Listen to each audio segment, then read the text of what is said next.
I still remember the moment I realized I'd become invisible. It was a drizzly Thursday afternoon, and I was standing across the street from that cozy Chicago bistro when I saw her, Riley, leaning toward Carter, her laughter brighter than mine had ever been. Under the yellow glow of a neon sign, her left hand brushed back her hair. That should have been a simple, human gesture, if not for the empty space where our wedding ring belonged. My heart thundered in my ears as I watched her slip her bare finger into his arm and stroll away, umbrella shielding only the secret we both knew. Every memory we built, burnt toast breakfasts, late-night talks, Sunday coffees, collapsed in an instant beneath the sharp sting of betrayal. For days later, our shared apartment was a mausoleum of silence.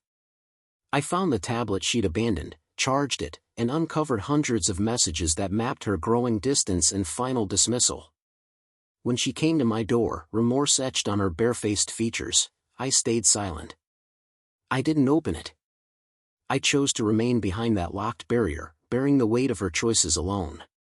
Because sometimes the hardest goodbye isn't a dramatic confrontation, it's the quiet moment when you realize you no longer belong in someone else's story, and you finally decide to write your own. Thank you all for listening so closely and for sharing this space with me. Your time, your empathy, and your courage to face hard truths mean more than I can say. Now, if you're ready, let's dive back into the story together, revisit the moment I first saw Riley at that bistro, lean in as I uncover the tablet's secrets, and walk with me through every twist and turn. Your questions, your insights, and your honest reflections will guide the next chapter, so grab a coffee, settle in, and let's start digging into how I found myself again. My name is Marcus Avery, and until just last Tuesday morning, I believed my greatest mishap was accidentally scheduling 2 client meetings at the same hour. I'm 32, I avoid confrontation, and I laugh off uncomfortable moments. Apologies are practically my default setting. But last week's dawn shattered that routine. I was perched on a rooftop terrace of a quiet bistro in downtown Chicago, watching traffic lights blink below. My wife and I had chosen this spot for brunch to celebrate our 7th anniversary, and because she said the view of Lake Michigan at sunrise would be magical. I never expected it would feel like I'd been plunged into an ice bath instead. She sat across from me, dressed in a deep emerald coat that caught the early light. As she defended someone else's choices with pointed intensity, something inside me snapped. The words she used were mine to own, but she chose to shield another man. In that moment, the world tipped sideways, and everything I trusted dissolved. But betrayal doesn't strike without warning. It creeps in on silent feet, late-night messages read in haste, secret smiles shared behind locked screens, casual excuses that don't quite add up. 6 years ago, we met at a community art fair in Portland. I had a modest stall offering custom wood carvings, and she was a photography student in a mustard yellow scarf who asked if I could carve a tiny oak leaf. One day, she said, "I'll have a gallery install featuring your work." I didn't hesitate, our paths have intertwined ever since. After graduation, she moved into marketing for a boutique agency, weaving narratives and pitching campaigns I barely grasped but loved hearing about. And then he appeared, Carter, her new design partner. At first, I dismissed the lunchtime brainstorming sessions and conference calls out West Coast. When she slipped an email from Carter that read, "Let's discuss our private project after hours," I waved it off as professional banter. Soon, though, our late-night check-ins ended. Her phone grew guarded, new passcodes, unreadable notifications. She stopped sharing details of her day. "You're being paranoid," she insisted, lighting another cigarette as the wind carried her words away. I laughed, because it hurt more to believe otherwise. Last Tuesday, as the sun climbed over the skyline and her defenses hardened, I realized the truth. All our memories, our promises, somehow, they belonged to someone else, too. And I could no longer pretend they didn't. Now I sift through memories, sensing every fracture. My heart demands answers despite the fear. Perhaps from this pain, a clearer truth will emerge. My voice caught as I tried to suggest a weekend escape. "Want to get away this weekend?" I asked one Thursday evening, hoping to break the static air between us. Riley glanced up from her screen, expression indifferent. "I think I need some space, Marcus. You get uncomfortably clingy when I'm swamped." Clingy. That word felt like ice through my chest. I nodded, forcing a smile before steering the conversation elsewhere. But the distance was unmistakable. I sensed our marriage rewiring itself in slow motion, and I had no idea how to halt the current. Then came the espresso bar. I wasn't supposed to be there. Burnout and sleepless, I took the day off Friday to clear my head. Seeking anonymity, I slipped into a small West Loop cafe near Riley's office, a spot she mentioned only once, months ago, as for special meetings. I sat at a high stool, nursing a tepid macchiato, when I heard that laugh. I froze. That light, effortless laugh I hadn't heard in weeks. I turned and saw Riley at a corner table, leaning toward Carter. His dark blazer stood out under the pendant lights. Her hand hovered on his forearm and lingered. She looked content, untroubled. My chest tightened. They hadn't noticed me yet. I could have walked out. I almost did. But something stronger held me in place, call it desperation, or raw instinct. I stood, my spine rigid, and strode across the room. Carter's gaze flattened as I reached them. "Riley," I said, voice low but clear. Her cheeks paled. Carter remained seated, silent. I steadied my breath and asked, "What is this?" She stammered. Then, with a cold lift of her chin, she said, "Marcus, don't make this into a scene. Carter hasn't done anything wrong." She defended him, her partner, not her husband. My vision blurred. I didn't plan my reply, it poured out sharp and final, "Fine. Then have him." Blood roared in my ears as I turned and left without another word. It's been 4 nights. The apartment echoes with deafening quiet. I came home that afternoon, coat still damp, and froze in the entryway. Our wedding portrait hung on the wall, her laughter caught in a perfect moment, mine foolish and bright. Now I see it as proof I was just a placeholder. I'm not crying, and I'm not screaming. But every silent heartbeat reminds me, nothing will ever feel the same again. Now I wake mornings haunted by our silence, replaying moments for cracks. I don't know if she'll return, but I can't yet go back to who I was. I just stood on the rain-slick pavement outside the cafe after ending things with Carter and Riley. Hours passed.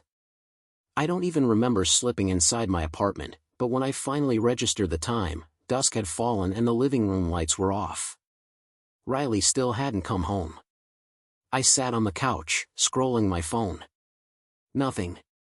Then the self-blame settled in. Maybe I was too clingy. Maybe my jokes had grown stale, my plans boring. I opened our old text threads, hunting for a version of myself she once adored. I scrolled up to messages from when we met. Back then, she called me champ. Somewhere along the line, that nickname vanished. Sleep never came. Every floorboard creak made me leap. When the front door finally opened at 2:15 a.m. Saturday, I froze on the couch, pretending to nap. She didn't speak. Riley padded past me, phone glowing, and disappeared upstairs. The next morning, I braced for confrontation, an apology, an explanation, anything. Instead, she descended in a crisp blouse, steering clear of my gaze. She brewed coffee, then asked, calmly, if I'd need the car today. That was it. I nodded, unable to voice a word. As she locked the front door, she paused and said, "Let's not overdramatize last night, okay? We were just talking. Just talking." After 8 years together, that was my role now, the dramatic interlude. Meanwhile, Carter had played the confidant, sitting close, touching her hand, laughing like it was scripted. I called in sick and retreated to the home office. I needed answers. Had I been replaced? So I did something desperate. I accessed our shared billing portal. And the numbers punched me harder than her words. Riley and Carter had exchanged nearly 380 messages over the past fortnight. Late-night texts stretching past midnight on nights she told me she was exhausted. I never pictured myself as the type to spy. But there I was, at the kitchen table, skimming timestamps and call logs. A pattern emerged. She messaged Carter daily, whenever I thought she was home, asleep, or busy. The screen blurred as I stared at the evidence. A clear trail of her betrayal laid bare across every timestamp. I closed the laptop, hands shaking. My choice lay before me: remain oblivious, or confront this fracture and forge a new clarity from the mess. I opened the laptop again. As the cursor blinked, I felt both dread and relief. This was no longer speculation, this was cold fact. Tonight, I'd decide whether to shut that laptop forever or face Riley with the map of her deception. I scrolled further through the conversation logs on my tablet, the glow catching my eyes long after dusk had fallen. Messages pinged at times we used to reserve for each other, during dinner at our small kitchen table, when we sat side by side on the couch watching that crime documentary. It felt as though I was cohabiting with her, but she was living inside that device, immersed in a second life I could not penetrate. There was no proof, until I remembered the tablet Riley abandoned months ago. She always left it in the hall drawer, never bothered to wipe it. Desperation drove me to retrieve it. I charged it, powered it on, and waited. Once it lit up, messages began syncing, some innocent, many not. A blurry shot of 2 cappuccinos captioned, "Guess whose hand that is?" Another, "Sometimes I feel you get me better than anybody." Carter replied with a heart emoji and, "That's because I actually listen." There was a mirror selfie she sent from the office restroom, dressed in a tight charcoal skirt and sky blue blouse, captioned, "Too much for Friday?" Those late-night exchanges stung. None of those confessions had been mine. My first impulse was to hurl the tablet through the window. Instead, I powered it down, returned it to the drawer, and collapsed on the wood floor like my world had fractured in slow motion. I lay there until the hallway light barely flickered and went out, the hush pressing against my skin. My chest felt hollow, as though every beat echoed my betrayal. She wasn't merely distant, she'd chosen another confidant, another connection. Her smile for him replaced the warmth I had once believed was mine alone. This was her routine now, as automatic as brushing her teeth each morning. That evening, I played the part of the doting husband. I chopped garlic, simmered tomatoes, and sprinkled Parmesan. The aroma of basil and garlic should have comforted me, but it only reminded me of the dinners we once shared. I plated the pasta, set the wine glasses, and asked how her day at the agency went. She responded in clipped answers, her gaze flickering to her phone more than once. I wondered if she was texting Carter beneath the table while I watched her nibble at the spinach. Later, I crouched outside our bedroom door, straining to hear movement. Only silence greeted me. Fear held me back from entering. Defeated, I retreated to the couch and slept in restless spurts. At dawn, I tapped through her timeline, each pin representing moments she spent without me. One stood out: Tuesday night, almost 2 hours at a wine bar in Lincoln Park. She'd told me it was a team-building mixer. That casual lie chilled me deeper than any confession. My body trembled with dread and resolve. I saved the address. On Thursday night, rainwater dripped from my collar as I pressed against the glass of the cozy bistro-turned-wine bar. Through the fogged window, I saw her, Riley, leaning across the table toward Carter. She softly laughed, her face alight, and slipped her hand over his. The moment I saw that, I felt nothing. Not rage. Not sorrow. In that instant, the curtain closed on the life I thought we shared. Just hollow. But it wouldn't stay that way for long, because what happened next was the first real sign this wasn't just some casual distraction. I lingered across the street longer than common sense allowed, soaked to the bone beneath my battered umbrella, watching Riley laugh like the past 8 years had been erased. In shock, my mind zeroed in on the smallest details: how effortlessly she leaned toward Carter, how she brushed back her dark hair, grazing her wrist where her wedding ring should have sat. And then I saw it. Her ring finger was bare. Riley was deliberate about everything. This felt like a message. Our ring, once a symbol of every promise I believed in, was gone. She didn't hesitate or glance at her hand, she simply sat there, hand resting on Carter's forearm, as though loyalty was an obsolete idea. My chest constricted, but I stayed rooted to the sidewalk, the street lamp bleeding orange light across my stunned face. I watched them finish their drinks.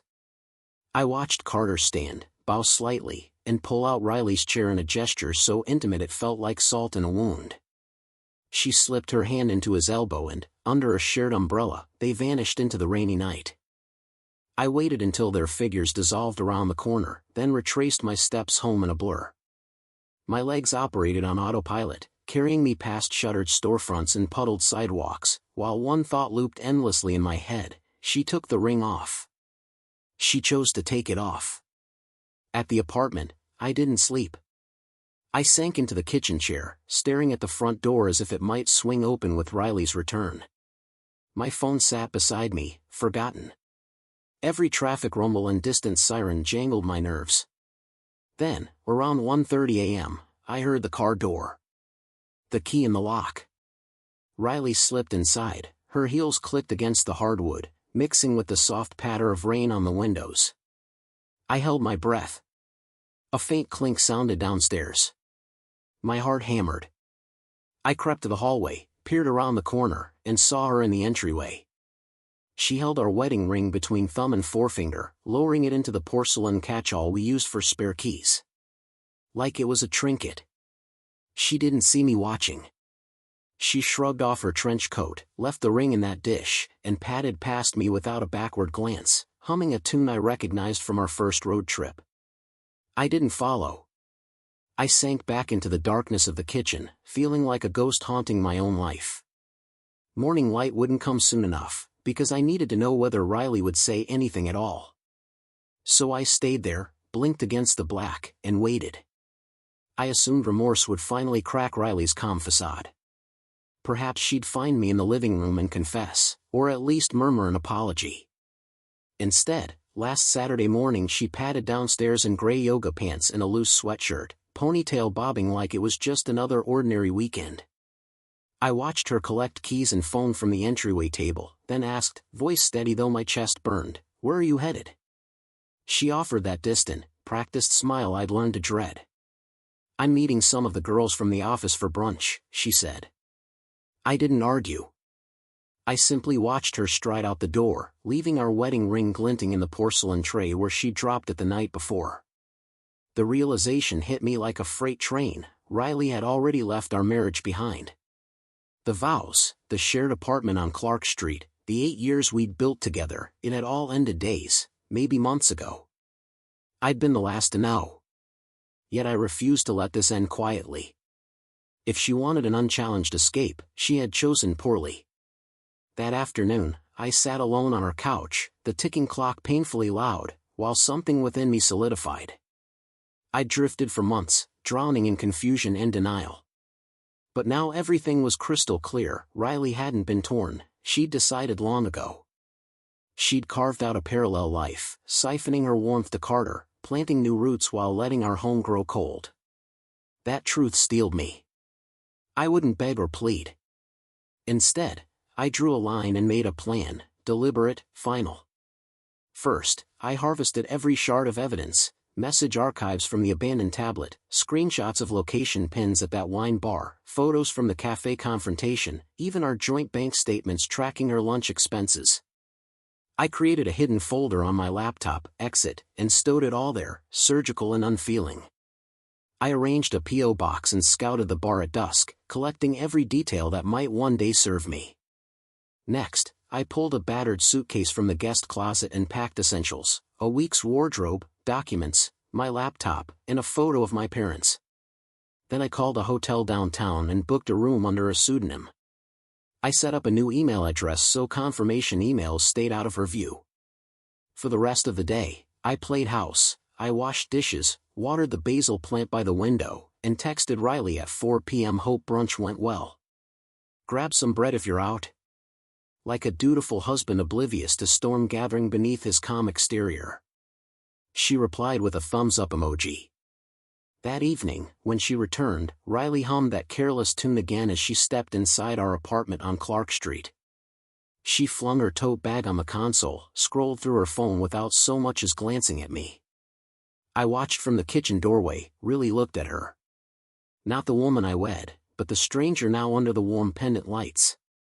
She was beautiful, undeniably so, but the spark was gone. The laughter tied to our late-night talks, whispered jokes and shared dreams, those memories felt hollow now. In that moment, I realized something darker than betrayal. I didn't love her anymore. I loved the memory of her, the girl in the lavender dress at that Portland farmer's market, not the Riley tapping away on her screen, likely messaging Carter while I sat silent in the same room. I rose, past her without a word. She didn't notice. I retired to the guest bedroom, checked my suitcase one last time, then lay fully clothed, waiting for dawn. Tomorrow would change everything. I wouldn't plead, scream, or demand the explanations she'd refuse to give. Instead, I'd do the unthinkable, walk away and leave her with the silence she created. Morning came colder than any I'd known, despite the mild early spring air. I rose before sunrise, showered, dressed in the clothes I'd packed, and padded down the hallway to the front entrance. Riley slept above, curled under our duvet, oblivious to the storm that had broken between us. In the hallway light, I hesitated, recalling burnt toast breakfasts and lazy Sundays we once shared. But then I remembered her laughter with Carter, the way she slipped off the ring, and how she dismissed our marriage without a backward glance. I set my keys on the marble counter beside a folded note I'd scribbled last night. 6 simple words: I deserved better. Goodbye, Riley. No anger. No accusations. No drama. Just truth. I slid the front door closed, feeling a strange calm settle behind me, as though I'd left not only our apartment but the disillusionment she'd built brick by brick. I walked into the empty morning, suitcase in hand, ready to reclaim what remained of me. I paused at the corner and inhaled the crisp morning air as the city stirred.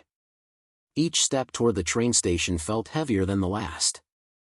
I glanced back at our building, windows shielding ghosts of moments I no longer needed to guard.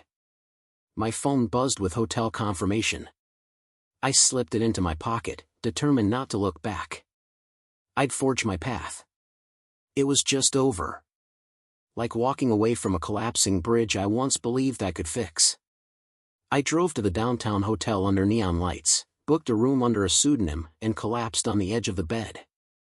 I expected grief, but felt hollow fatigue instead. I expected grief or fury or aching loneliness. Instead, I felt hollow fatigue.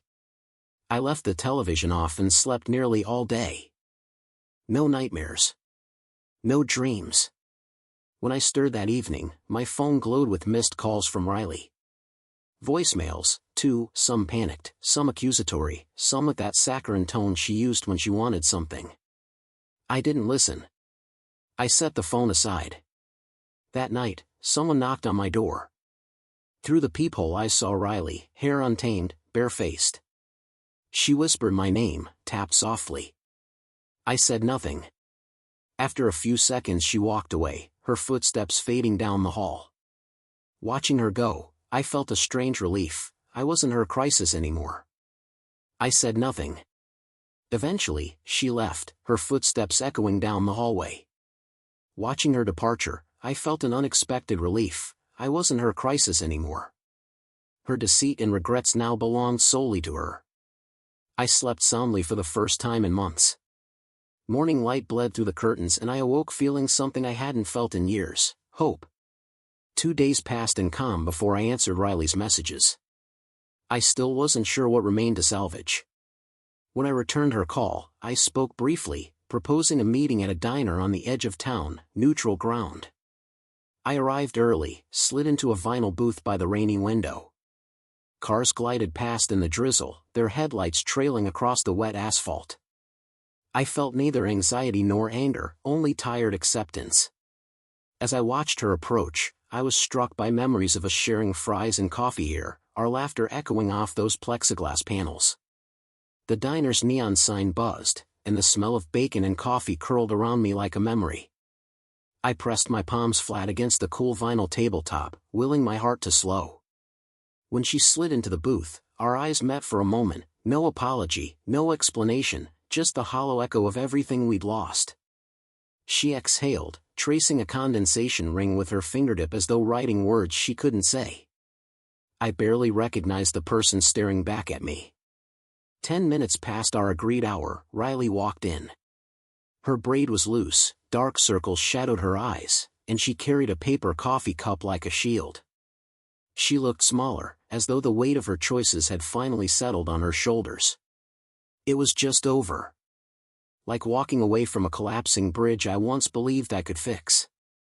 I drove to the downtown hotel in silence, parked under neon, checked into a bland room scented of disinfectant. I sat on the edge of the bed, staring at the flat wall. It was mid-April, 2 weeks before my 33rd birthday, and the morning chill felt incongruous with spring's promise. I expected grief or fury or aching loneliness. Instead, I felt hollow fatigue and relief at the thought of sleep. I left the television off and dozed through most of the day. No nightmares. No dreams. When I stirred that evening, my phone glowed with missed calls from Riley. 20 voicemails, some panicked, some accusatory, some with that rehearsed sweetness she used whenever she needed something. I didn't listen. I slid the phone aside. Later, someone knocked on my door. Heart pounding, I peered through the peephole. Riley stood there, hair untamed, bare-faced, in a sweatshirt she reserved for misery. She tapped softly, whispered my name as if calling a ghost. I said nothing. After a few hesitant seconds, she walked away. Watching her retreat, I felt an unexpected calm. I wasn't her crisis anymore. Her deceit and regrets belonged solely to her now. I slept deeply for the first time in months. Dawn light bled through the curtains and I awoke feeling something I hadn't felt in years: hope. 2 days passed in quiet before I answered Riley's messages. Unsure what, if anything, remained to salvage, I called her back and suggested we meet at a diner on the far edge of town, neutral ground, no drama. I arrived early, slid into a vinyl booth by the rainy window. Cars glided past in the drizzle, headlights trailing across the wet asphalt. I felt neither anxiety nor anger, only tired acceptance. She scanned the diners and spotted me. Riley approached hesitantly, sliding into the seat across from me like she was facing a wounded animal. "Marcus," she breathed, voice trembling. "I didn't think you'd actually come." I folded my hands on the table. "I'm not here for nostalgia," I said quietly. "You deserve to hear it from me, not through unanswered calls." Regret flickered in her eyes as she clasped her hands in her lap. I let the silence stretch, letting her feel the weight between us. "I made mistakes," she began, voice cracking. "Big ones. But I never meant to hurt you." Her eyelids fluttered as if each blink cost her weight. I suppressed a bitter laugh. "Intentions don't erase betrayal," I said evenly. "Every late-night text, every excuse about working late, every time you smiled at Carter the way you used to smile at me. You chose secrecy." Tears welled in her eyes. She reached for my hand, but I pulled away. Her shoulders shook as she whispered, "I miss you." I felt none of the relief I'd expected, just a deep lull where my love used to pulse. "You miss who I was to you," I corrected softly. "The steady presence you took for granted while you chased excitement elsewhere." Her face crumpled. I stood and placed bills on the table to cover her untouched coffee. "I'm not coming back," I said. "You're not the person I married." I stepped into the rainy afternoon without looking back. Reflections of street lamps shimmered in the windshield like distant promises now broken. The rental car's heater belched stale air as I navigated familiar streets that now felt foreign. The real betrayal wasn't Carter's texts or the missing ring, it was her cold calculation, planting her future elsewhere while ours withered. My phone lay silent in the cup holder. No calls. No messages. I felt a quiet resolve settle in my chest as I started the engine. Driving away past shuttered storefronts and empty intersections, each mile felt like reclamation. In the rearview mirror, I watched my past recede until only road stretched before me. For the first time in years, I was forging my own path. The real betrayal was how Riley made me vanish, treating my presence like static. And finally, I was done begging to be seen. The weeks that followed our diner confrontation were anything but kind. I drifted through spring on autopilot, lost between the echo of our last words and the hollow ache of routine mornings that used to matter.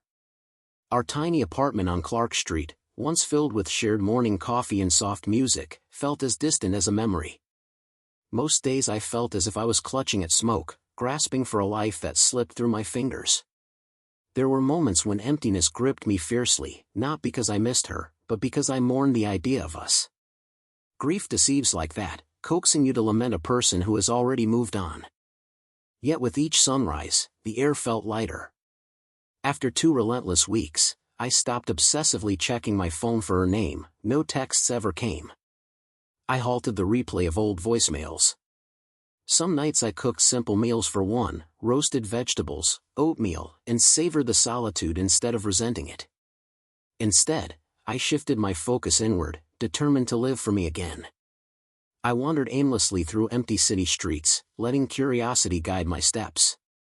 On slow afternoons I settled in crowded cafes with dog-eared novels from college, savoring each sentence as though it were nourishment for a starving heart.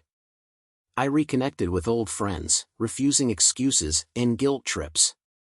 I said yes when invited out, even if my first instinct was to hide. I even joined a weekend photography meetup, laughing through awkward hellos as I rediscovered what it felt like to belong. And then I unearthed my long-forgotten Nikon camera. Behind its viewfinder, I captured moments of ordinary beauty, not for anyone else, but to feel alive.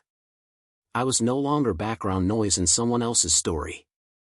I was writing my own. One crisp May morning, a month after I checked into that hotel, I found myself on the weathered footbridge of Riverside Park. The river below glittered in early light, framed by blossoms. I bent to watch my reflection, half expecting fragmentation, but saw someone steady, whole, free. Riley reached out one last time, emails heavy with regret, a handwritten letter at my P.O. box. I never responded. There was nothing left to say. Her chapter in my life had ended with quiet certainty. Standing on that wooden bridge, sunlight warming my face, I realized solitude need not equal emptiness. It meant openness, open to new memories, new people, fresh dreams. Open to a life where love would never feel like a solitary contest or a slow erasure. For the first time in years, I smiled, not because someone else made me, but because I wanted to. Riley tried to replace me unaware. But in the end, I replaced the version of myself who needed her. And that was a victory I'd never seen coming. I looked forward to tomorrow without trepidation, excited by a life unwritten. Hey everyone, it's Marcus. After sharing my journey, from feeling erased in a marriage that collapsed without warning to reclaiming myself by living on my own terms, I'm asking for your support. If you've ever felt invisible or taken for granted, share your story in the comments. Leave words of encouragement or practical advice for rebuilding confidence and finding joy after heartbreak. Tell me what helped you move forward. Did you pick up a new hobby, reconnect with old friends, or seek guidance? How did you transform emptiness into motivation? Your tips could become actionable strategies I use each day. Share morning routines that set a positive tone, coping techniques for lonely moments, or mindset shifts that kept you focused on growth. Treat this space like a circle of friends, offering compassion and honesty. Your comments matter beyond this video. They become building blocks for my next chapter and a resource for anyone afraid to speak up. I encourage you to tag someone who weathered a storm of their own, share this video so friends know they're not alone, or drop an emoji below to show solidarity.